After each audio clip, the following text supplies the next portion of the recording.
We did surveys with those that live in a high state of accountability. They tested out based on the psych research, locus of control, and we asked them, what's it take? What are the factors to be a high accountable? Because it leads to happiness and results. And here's what came out. We thought it'd be about ownership. We're like, you own things, right? And they go, oh, no. They never talked about ownership.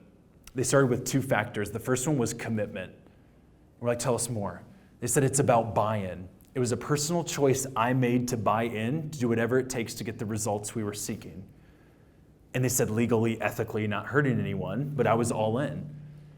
And we said, well, you realize at this organization you're never going to have all the tools you need to do your job. Are you still in?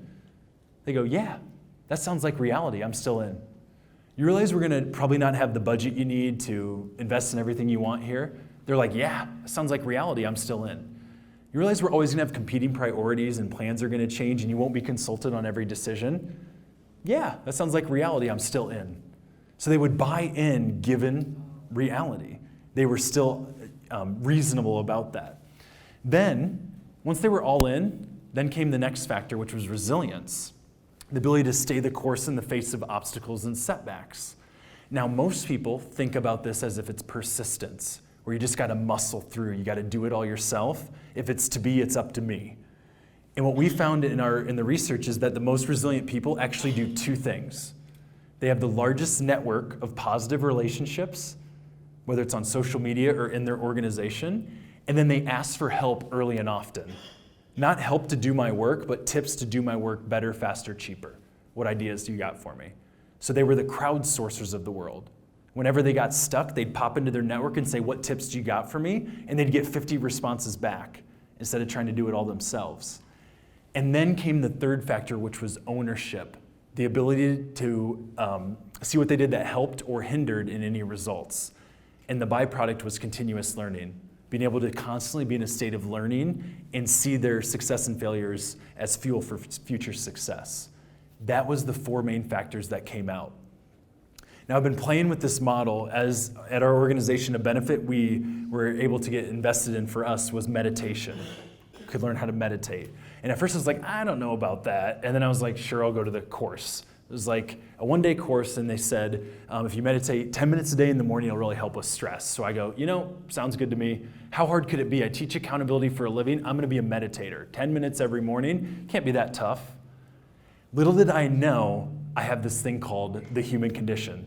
I said, I'm all in to be a meditator. And first of all, raise your hand again if you have the human condition. I said, I'm all in to meditate 10 minutes in the morning as long as I'm not traveling for work.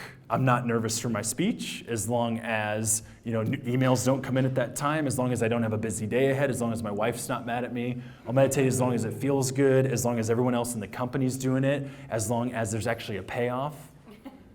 Now, how bought in was I to do whatever it takes?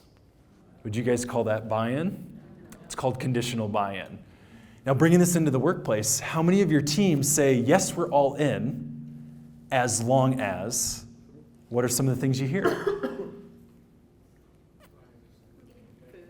As long as there's food, as long as there's Coke and Pepsi in the break room, as long as they don't change priorities midway, as long as everyone else does their part.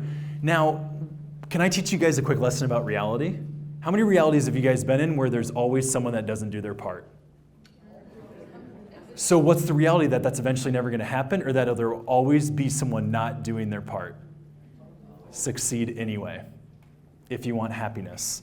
Because if you're all in to do whatever it takes, given people might not do their part, then you'll actually stay resilient. And so I'm halfway in with conditions on my meditation, no problem. Let's look at resilience. What do you guys suppose happens whenever I'm traveling for work? Or let's look at this talk. I was nervous for it, and I sometimes if there's not a comfy chair in the hotel or whatever, what do you guys suppose? Do you think I meditated this morning before this? Had 2 sessions today.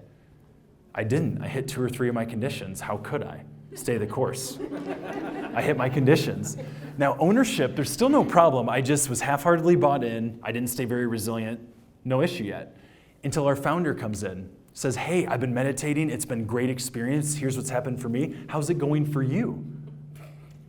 It was the moment of reckoning.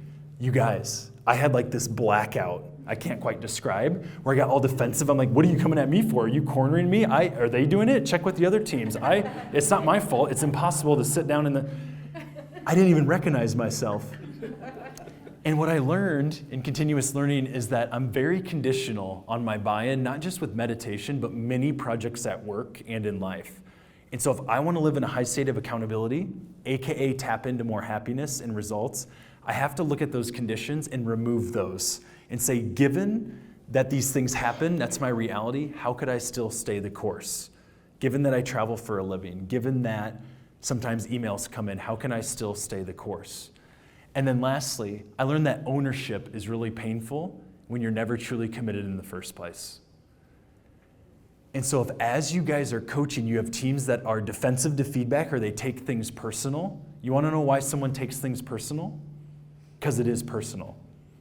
Personal accountability. It's because they were half-heartedly committed, they had all these conditions, didn't stay resilient, didn't crowdsource, and then when ownership comes up and you say, what's your part in it? It's a very tough conversation. High accountables tell us it's a nice, easy conversation.